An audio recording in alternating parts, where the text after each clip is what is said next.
آپ دیکھ رہے ہیں ایس کے ٹی وی۔ دوستو یہ بات تو آج ہم سب اچھی طریقے سے جان چکے ہیں کہ سفیانی کا خروج ملک شام سے ہوگا۔ جس طرح شام میں امریکہ اور اسرائیل کی مدد سے رجیم چینج کر کے وہاں احمد الشرع کو نوازا جا رہا ہے، کیا شام میں سفیانی کا خروج ہو چکا ہے؟ کیا حدیث مبارکہ میں جس سفیانی کا ذکر فرمایا گیا ہے احمد الشرع ان پر پورا اترتا ہے؟ آج کی اس ویڈیو میں حدیث مبارکہ میں سفیانی شخص کی جو نشانیاں بیان فرمائی گئی ہیں ان کے بارے میں تفصیل سے بیان کروں گا، اس لیے اس ویڈیو کو اینڈ تک پورا لازمی دیکھیے گا اور اس ویڈیو کو لائک اور پلیز میرے اس چینل کو سبسکرائب کر کے بیل نوٹیفیکیشن بھی آن کر لیجئے تاکہ میری آنے والی ہر ویڈیو کی نوٹیفیکیشن آپ کو بر وقت ملتی رہے۔ دوستو سفیانی یہودیوں کا تیار کردہ ایک مسلم لیڈر ہوگا جس کو عالمی میڈیا مسلمانوں کے ہیرو اور قائد کے طور پر پیش کرے گا۔ بعض جنگوں میں وہ مغرب کے خلاف فاتحانہ کردار ادا کرنے کا ڈرامہ رچائے گا، پھر جب مسلمانوں میں مقبول ہو جائے گا تو اپنے اصل روپ میں ظاہر ہو جائے گا۔ نعیم بن حماد کی کتاب کتاب الفتن میں ہے کہ اس کا نام عبداللہ ہوگا اور اس کا خروج اسرائیل کے ایک ضلع الناصرہ سے ہوگا۔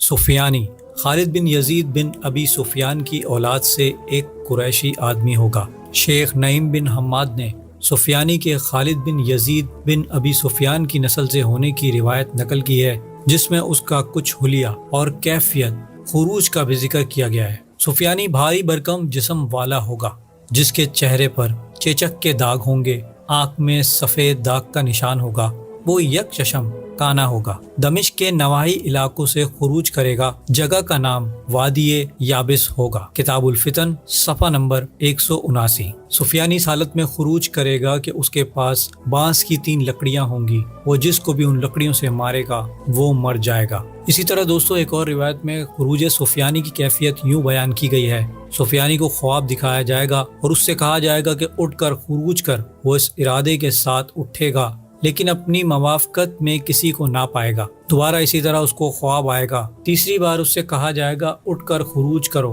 اور دیکھو تمہارے گھر کے دروازے پر کون ہے۔ چنانچہ وہ اٹھ کر دیکھے گا تو اس مرتبہ اپنے گھر کے دروازے پر 7 یا 9 افراد پائے گا جن کے پاس جھنڈے ہوں گے اور وہ اس سے کہیں گے کہ ہم تمہارے ساتھی ہیں۔ چنانچہ وہ ان کے ساتھ خروج کرے گا اور وادی یابس کی بستیوں میں سے کچھ لوگ اس کے تابع ہو جائیں گے۔ ان کی سرکوبی اور جنگ کے لیے دمشق کا گورنر روانہ ہوگا۔ جو ہی اس کی نظر سفیانی کے جھنڈے پر پڑے گی وہ بھاگ جائے گا۔ ان دنوں دمشق کا گورنر بنو عباس کی طرف سے مقرر ہوگا۔ سفیانی 300 سواروں کے ساتھ دمشق میں داخل ہوگا۔ اس کے لشکر میں مسلسل اضافہ ہوتا جائے گا حتیٰ کہ اس کا لشکر 30,000 تک پہنچ جائے گا۔ دوستو یہاں یہ بات میں واضح کر دوں کہ سفیانی کا خروج اور امام مہدی علیہ السلام کا ظہور تقریباً آگے پیچھے ہوگا، یعنی پہلے سفیانی کا خروج ہوگا پھر حضرت امام مہدی علیہ السلام کا ظہور ہوگا، اور جب سفیانی کا خروج ہو جائے گا تو امام مہدی علیہ السلام 7 افراد کے ساتھ مکہ میں روپوش ہو جائیں گے۔ جب گورنر مدینہ کو ان کی خبر ہوگی تو وہ مکہ مکرمہ کے گورنر کو یہ خط لکھے گا کہ جب تمہارے پاس فلاں فلاں نام کے لوگ پہنچے تو انہیں قتل کر دینا۔ اس وقت گورنر مکہ کو یہ بات بڑی ناگوار گزرے گی اور وہ اپنے مشیروں سے مشورہ کر رہا ہوگا کہ وہ لوگ یعنی حضرت امام مہدی علیہ السلام اور ان کے 7 ساتھی پناہ کے لیے آ جائیں گے۔ گورنر مکہ ان سے کہے گا کہ تم لوگ بے خوف ہو کر یہاں پر رہ سکتے ہو۔ مگر دوستو یہاں میں آپ کو بتا دوں کہ گورنر مکہ وہ شخص ہوگا جو حضرت امام مہدی علیہ السلام اور ان کے ساتھیوں کو دھوکہ دے گا۔ امام مہدی علیہ السلام اور ان کے ساتھیوں کو پناہ دینے کے بعد نہ جانے گورنر مکہ کیا سوچے گا، اور وہ 2 آدمیوں کو قتل کرنے کے لیے بندے بھیجے گا۔ چنانچہ ایک تو قتل ہو جائے گا جبکہ دوسرا بچ جائے گا۔ قتل ہونے والا شخص زکیہ ہوگا جسے وہ لوگ حجر اسود اور مقام ابراہیم کے درمیان قتل کریں گے۔ اس وقت اللہ سبحانہ و تعالیٰ اور تمام آسمان والوں کو اس دھوکے پر شدید غصہ آئے گا۔ جو شخص بچے گا وہ اپنے ساتھیوں کو بتائے گا کہ ان کے ساتھ دھوکہ ہوا ہے۔ چنانچہ وہ لوگ وہاں سے نکل کر طائف کے ایک پہاڑوں پر پڑاؤ ڈالیں گے اور لوگوں کو جہاد کی ترغیب دیں گے۔ جبکہ اہل مکہ کو پتہ چلے گا تو وہ ان سے جنگ کریں گے۔ یہ لوگ اہل مکہ کو شکست دے کر مکہ مکرمہ میں داخل ہو جائیں گے۔ اس لڑائی کے دوران چونکہ گورنر مکہ قتل ہو چکا ہوگا اور حج کا موسم بھی قریب ہوگا، اس لیے اس سال لوگ بغیر امیر کے حج ادا کریں گے، اور جب منی پہنچیں گے تو کسی بات پر لڑائی چھڑ جائے گی تو لوگ کتوں کی طرح ایک دوسرے پر آ پڑیں گے، خوب قتال ہوگا، حجاج اکرام کو لوٹا جائے گا۔ اس دوران 7 بڑے علماء دنیا بھر سے وہاں پہنچیں گے۔ ان میں سے ہر ایک کے ہاتھ پر 313 افراد نے بیعت کی ہوگی۔ وہ کہیں گے کہ انہیں اس شخص کی تلاش ہے جس کے ہاتھ پر فتنے ختم ہوں گے۔ اس طرح وہ 7 علماء حجر اسود اور مقام ابراہیم کے درمیان حضرت امام مہدی علیہ السلام کے ہاتھ پر بیعت کریں گے، اور یوں حضرت امام مہدی علیہ السلام کے ظہور کی خبر جنگل میں آگ کی طرح پھیل جائے گی۔ جب سفیانی کو حضرت امام مہدی علیہ السلام کے ظہور کی خبر ملے گی تو وہ کوفے سے ایک لشکر مدینے بھیجے گا جو 3 دن تک مدینے میں خوب قتل و غارت کرے گا۔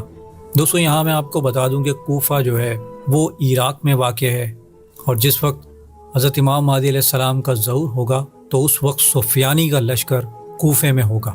وہ لشکر امام مہدی علیہ السلام کی تلاش میں ہوگا، اور مدینہ منورہ میں قتل و غارت مچانے کے بعد جب وہ وہاں سے روانہ ہوگا اور مقام بیدہ پر پہنچے گا تو پورا لشکر زمین میں دس جائے گا۔ صرف 2 آدمی بچیں گے، ایک تو سفیانی کے پاس بری خبر لے کر جائے گا، دوسرا امام مہدی علیہ السلام کو خوشخبری سنائے گا۔ امام مہدی علیہ السلام یہ خبر سن کر فرمائیں گے، ہاں اب خروج کا وقت آ گیا ہے۔ چنانچہ وہ مدینہ منورہ پہنچیں گے اور بنو ہاشم کے جو لوگ قید ہو چکے ہوں گے انہیں آزاد کرائیں گے، اور دیکھتے ہی دیکھتے پوری سرزمین حجاز کو فتح کر لیں گے۔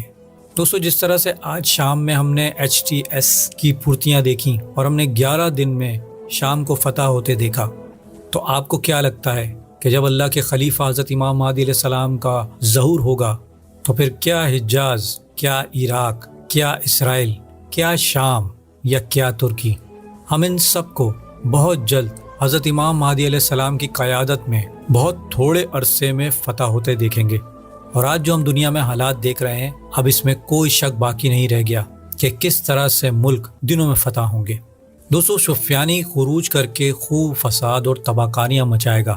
لشکر کے زمین میں دسنے سے پہلے سفیانی زمین میں ہر طرف فساد پھیلائے گا، عورتوں کے پیٹ چاک کر کے بچوں کو قتل کرے گا، وہ اہل بیت اور آل محمد کے لوگوں کو بھی قتل کرے گا، ہر طرف قتل و غارت کرتا رہے گا، حتیٰ کہ وہ ایک عورت سے دن کے وقت دمشق کی جامع مسجد میں شراب کی ایک مجلس میں بدکاری کرے گا۔ اسی طرح ایک عورت سفیانی کی ران پر بیٹھ جائے گی جب وہ جامع مسجد دمشق کے محراب میں بیٹھا ہوگا۔ یہ دیکھ کر ایک غیرت مند مسلمان آگے بڑھ کر اسے روکے گا تو وہ اسے قتل کر دے گا، بلکہ جس نے بھی اس مسلمان کی تائید کی اس کو بھی وہ قتل کروا دے گا۔ اس کا لشکر بغداد میں 1 لاکھ افراد کو قتل کرے گا، اور پھر وہ لشکر خراسان میں پہنچ جائے گا۔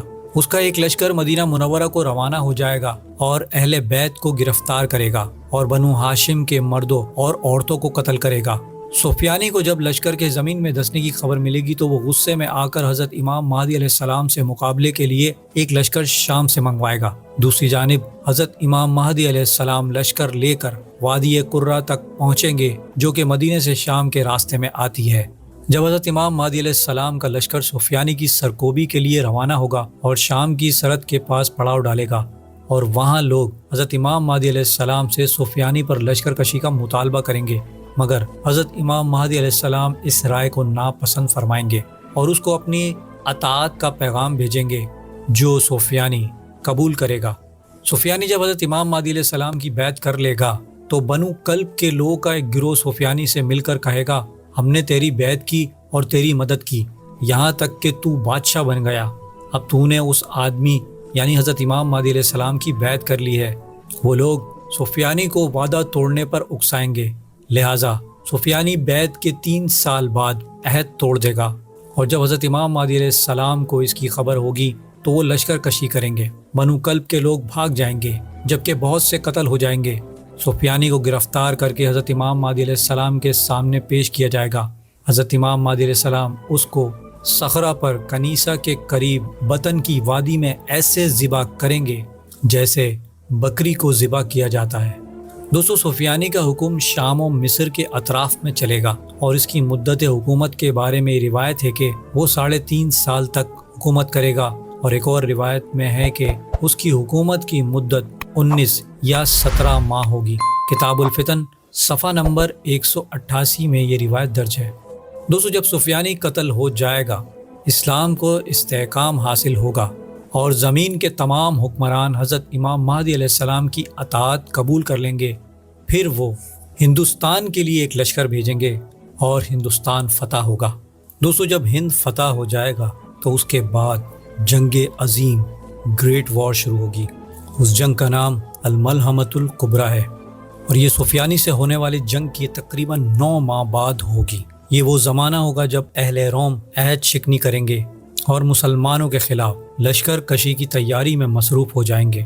بظاہر رومی لوگ امام مہدی علیہ السلام کو طائف بھیجیں گے اور امن و سلامتی کا پیغام دیں گے، مگر در پردہ مسلمانوں سے جنگ کے لیے تیاری میں لگے رہیں گے اور مسلمانوں کے خلاف ایک بہت بڑی فوج تیار کریں گے۔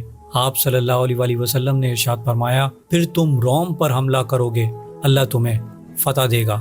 رومیوں کی فوجی تیاری اور لشکر کشی کو آپ صلی اللہ علیہ وآلہ وسلم نے یوں بیان فرمایا ہے، وہ تمہاری طرف 80 جھنڈے تلے آئیں گے، ہر جھنڈے تلے 12,000 فوجی ہوں گے۔ مسلمان ان کی جنگی تیاریوں کو دیکھ کر ان کے مقابلے کے لیے تیار ہو جائیں گے، اور مدینے سے اس زمانے کے بہترین لوگوں کا ایک لشکر نکلے گا۔ یہ ان افراد پر مشتمل ہوگا جو عیسائیت چھوڑ کر مسلمان ہو چکے ہوں گے اور عیسائی ان سے بدلہ لینا چاہتے ہوں گے۔ لہٰذا رومی مسلمانوں سے کہیں گے کہ تم ہمارے اور ان لوگوں کے درمیان مت آؤ جو ہم میں سے قیدی بنائے گئے تھے، ہمیں ان سے لڑنے دو۔ مگر مسلمان کہیں گے، نہیں، خدا کی قسم، ہم تمہیں اپنے بھائیوں سے لڑنے نہ دیں گے بلکہ ان کا ساتھ دیں گے۔ اس پر لڑائی شروع ہو جائے گی۔ امام مسلم نے صحیح مسلم میں ابو ہریرہ رضی اللہ تعالیٰ عنہ سے نقل کیا ہے کہ اس وقت تک قیامت نہیں آئے گی جب تک کہ رومیوں کا لشکر اعماق یا دابق میں فروکش یعنی حملہ آور نہ ہو جائے۔ ایک اور مقام پر ارشاد نبی صلی اللہ علیہ وآلہ وسلم ہے کہ الملحمۃ الکبریٰ، بڑی خون ریز جنگ میں مسلمانوں کا کیمپ ایک ایسی سرزمین میں ہوگا جسے غوطہ کہتے ہیں۔ وہاں دمشق کے نام سے ایک شہر ہے، وہ اس زمانے میں مسلمانوں کا بہترین پڑاؤ ہوگا۔ اس جنگ عظیم میں مسلمانوں کو ابتداً شکست کا سامنا کرنا پڑے گا اور اسلامی لشکر 3 حصوں میں تقسیم ہو جائے گا، تاہم بعد میں اللہ کی مدد فتح کا باعث بنے گی۔ اس جنگ میں 1/3 شکست کھا جائیں گے اور میدان جنگ سے بھاگ جائیں گے۔ اللہ سبحانہ و تعالی کبھی ان کی توبہ قبول نہ فرمائے گا۔ ساتھ چھوڑ کر بھاگنے والے کون ہوں گے؟ جنہوں نے شرک کیا ہوگا اور اپنے منہ یا شرمگاہوں کو حرام سے آشنا کر رکھا ہوگا، جن کے دلوں میں حسد، بغض، کینہ اور نفرت ہوگی، زبان پر غیبت، تہمت اور جھوٹ سجا ہوگا، آنکھ میں خیانت اور ہوس ہوگی۔ ایسے لوگ میدان جنگ میں امام مہدی علیہ السلام کا ساتھ چھوڑ کر بھاگ جائیں گے۔ اس کے بعد 1/3 شہید ہو جائیں گے، جو کہ اللہ سبحانہ و تعالیٰ کے نزدیک بہترین شہداء ہوں گے، اور مسلمانوں کا آخری 1/3 حصہ فتح حاصل کرے گا۔ اللہ سبحانہ و تعالیٰ انہیں ہر فتنے سے محفوظ رکھے گا اور انہیں کبھی کسی آزمائش میں نہ ڈالے گا۔ یہ بعد میں قسطنطنیہ یعنی ترکی کو فتح کریں گے۔ اس گریٹ وار کے دوران مسلمان موت کا ایک ایسا دستہ ڈیتھ اسکواڈ تیار کریں گے جو غلبہ حاصل کر کے ہی لوٹے گا۔ یہ ڈیتھ اسکواڈ رومی سے لڑے گا یہاں تک کہ ان کے درمیان رات حائل ہو جائے گی۔ دونوں دستے بغیر غلبے لوٹیں گے تو ڈیتھ اسکواڈ فنا ہو جائے گا۔ پھر مسلمان ایک اور ڈیتھ اسکواڈ تیار کریں گے، پھر لڑائی کے دوران رات ہو جائے گی اور وہ بغیر فتح واپس لوٹے گا تو وہ بھی فنا ہو جائے گا۔ اس کے بعد مسلمان ایک اور موت کا دستہ ڈیتھ اسکواڈ تیار کریں گے، اس کا حال بھی پہلے 2 دستوں جیسا ہوگا اور وہ بھی فنا ہو جائے گا۔ چوتھے دن باقی مسلمان رومیوں سے لڑائی کے لیے نکلیں گے۔ دوسری جانب کچھ لوگ جب مسلمانوں کی طرف سے رومیوں کی طرف چلے جائیں گے، یعنی وہ غداری کریں گے، اور کچھ مارے جائیں گے، تو مسلمانوں کی کم ہوتی تعداد کی وجہ سے رومی کہیں گے کہ یہ مارکہ مسلمانوں کے بس کا نہیں، آخر صلیب نے فتح پائی ہے۔ یہ سن کر ایک مسلمان 2 صفوں کے درمیان جھنڈا لے کر اعلان کرے گا کہ انصار اللہ اور اولیاء اللہ نے غلبہ پایا ہے، صلیب نے نہیں۔ دوستوں، میں آپ کو بتا دوں کہ یہ وہ مقام ہوگا کہ جب اللہ کی مدد آسمان سے آئے گی اور فرشتے حضرت امام مہدی علیہ السلام کے اس لشکر کی مدد کے لیے زمین پر اتریں گے۔ اس موقع پر اللہ سبحانہ و تعالی حضرت جبرائیل علیہ السلام، بعض روایت میں ہے کہ حضرت میکائیل علیہ السلام کو فرشتوں کی فوج کے ساتھ بھیجے گا۔ فرشتوں کا یہ لشکر مسلمانوں کی مدد کرے گا۔ اللہ رومیوں کی قسمت میں شکست لکھ دے گا۔ مسلمان ان کو اس طرح قتل کریں گے کہ ایسا قتل کسی نے پہلے کبھی نہ دیکھا ہوگا۔ ہر طرف خون ہی خون، لاشیں ہی لاشیں ہوں گی، یہاں تک کہ ایک پرندہ اڑتے اڑتے جب وہاں سے گزرے گا تو تھک ہار کر وہ مر جائے گا، اور مر کر اگر گرے گا تو ایک لاش پر گرے گا۔ رومی جزیہ دے کر مسلمانوں کی امن میں آ جائیں گے، جسے مسلمان قبول کر لیں گے۔ امن کی خبر کے ساتھ ہی وہ ایک افواہ پھیلائیں گے کہ دجال آ گیا ہے، جبکہ تم یہاں جمع ہو۔ مسلمان یہ خبر سن کر واپس لوٹیں گے، جبکہ یہ خبر جھوٹی ہوگی۔ ان کے پیچھے رومی عربوں کے بچوں اور عورتوں کو قتل کر دیں گے جو ان کے شہروں میں ہوں گے۔ مسلمان اس غداری پر غصے میں آ کر واپس لوٹ آئیں گے اور ان کے لڑاکا افراد کو قتل کر دیں گے، ان کے بچوں کو قیدی بنا لیں گے اور اس کے بعد جس شہر میں جائیں گے 3 دن کے اندر اسے فتح کر لیں گے۔ اس کے بعد ایک جنگ ترکی میں بھی ہوگی۔ قسطنطنیہ یا استنبول ترکی میں ہے۔ یہ ترکی کے دارالحکومت کا پرانا نام ہے۔ اس شہر کا کچھ حصہ ایشیا میں ہے اور کچھ یورپ میں۔ یورپی یونین استنبول پر قبضے کی خواہش مند ہے جو یورپ میں ہے، اور وہ اس پر قبضہ کریں گے۔ مسلمان جہاد کر کے اسے یورپ سے واپس لیں گے۔ دوستو، ترکی خلافت عثمانیہ کا مرکز رہا ہے۔ 1920 میں یہاں سے خلافت ختم ہونے کے بعد یہ مسلسل غیر اسلامی روایات و اقتدار کو فروغ دینے لگا، یہاں تک کہ مصطفیٰ کمال پاشا، جسے اتا ترک یا فادر آف ترک نیشن کہا جاتا ہے، اس نے یہاں لادینیت کا نظام رائج کر دیا۔ اس کے بعد سے ترکی مسلسل اسلام اور اس کی تعلیمات سے دور ہوتا چلا جا رہا ہے، حتیٰ کہ آج یہاں اسلام کا نام اسلامی شعار کو یورپی تہذیب کے ہاتھوں بیچ دیا گیا ہے۔ موجودہ ترکی کسی بھی صورت میں اپنا شمار یورپی ممالک میں کرانا چاہتا ہے اور اس وجہ سے اسلام کو بطور مذہب ملک میں رائج کرنے سے گریزاں ہے۔ اور آپ کو میں یہاں بتا دوں کہ ترکی نیٹو کا ایک ممبر ہے، یعنی وہ یہود و نصارہ کے ساتھ کھڑا ہے۔ اور ایک طرح سے دیکھا جائے تو ترکی پر اس وقت اسلام سے زیادہ یورپی یعنی رومیوں کا اثر رسوخ ہے۔ یہی نہیں بلکہ عالم اسلام کا دشمن اسرائیل یعنی یہودی حکومت کے ساتھ ترکی کا تعاون اور مل کر فوجیں مشقی کرنا یہ ظاہر کرتا ہے کہ اسلام کا یہ مرکز جو خلافت عثمانیہ کا دارالحکومت کہلاتا تھا، مکمل طور پر کفار، نصرانی اور یہودی ایجنٹس کا اعلی کار بن چکا ہے۔ اور ترکی کے موجودہ حالات آپ صلی اللہ علیہ وسلم کے اس فرمان کو سچ ثابت کر رہے ہیں، جس میں آپ صلی اللہ علیہ وسلم نے ارشاد فرمایا، پھر وہ قسطنطنیہ فتح کریں گے، کیوں نہیں، وہ اس فتح کے زیادہ حقدار ہیں۔ قسطنطنیہ اللہ سبحانہ و تعالیٰ کی ایک ایسی جماعت فتح کرے گی جو اولیاء اللہ ہوں گے، اور ظاہر سی بات ہے جو حضرت امام مہدی علیہ السلام کے ساتھی ہوں گے تو ان کا رتبہ اور مقام کیا ہوگا۔ اللہ تعالیٰ ہر طرف امن و سکون پیدا فرما دے گا، ان سے ہر طرح کی بیماری اور وبا کو دور فرما دے گا، حتیٰ کہ حضرت عیسیٰ علیہ السلام کا نزول ہوگا اور یہ لوگ آپ علیہ السلام کے ساتھ مل کر دجال سے لڑیں گے، جسے حضرت عیسیٰ علیہ السلام قتل کر دیں گے۔ قسطنطنیہ میں جب 4 تکبیریں کہی جائیں گی تو اس کے در و دیوار گر جائیں گے۔ مسلمان یہاں تقریباً 6 لاکھ آدمیوں کو قتل کریں گے، مال و اسباب کو غنیمت بنا لیں گے۔ امام مہدی علیہ السلام یہاں تقریباً 7 سال مقیم رہیں گے اور پھر بیت المقدس چلے جائیں گے۔ یہاں انہیں خبر ملے گی کہ دجال کا خروج ہو گیا ہے۔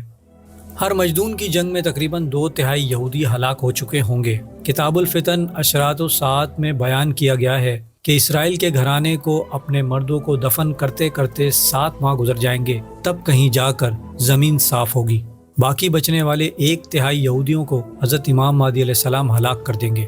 یہ سب کچھ قسطنطنیہ کی جنگ کے بعد ہوگا، جبکہ مسلمانوں کو فتح ہو چکی ہوگی، اور اسی دوران یہودیوں کے ملعون بادشاہ جس کا وہ انتظار کر رہے ہیں، یعنی ان کا مسیحا دجال کا ظہور ہوگا۔ یہودیوں کا یہ اعتقاد ہے کہ دجال آ کر انہیں یہودیوں کے علاوہ موجودہ تمام اقوام سے نجات دلائے گا۔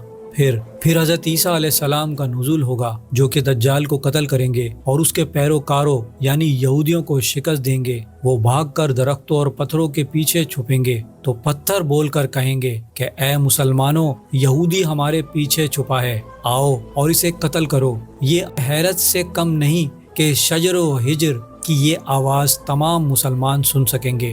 اس کے بعد مسلمان دنیا کے چپے چپے پر قابض ہو جائیں گے اور اسلام کو ایک غالب دین بنانے کا وعدہ اللہ سبحانہ و تعالی سچ کر دکھائے گا۔ آپ صلی اللہ علیہ وسلم نے ارشاد فرمایا کہ اسلام ہر اس جگہ پہنچ جائے گا جہاں لیل و نہار پہنچتے ہیں، اور اللہ اسلام کے دشمنوں کو رسوا فرما دے گا۔ اللہ سبحانہ و تعالی سے دعا ہے کہ ہمیں اپنے نیک بندوں میں شامل فرما دے۔ آمین۔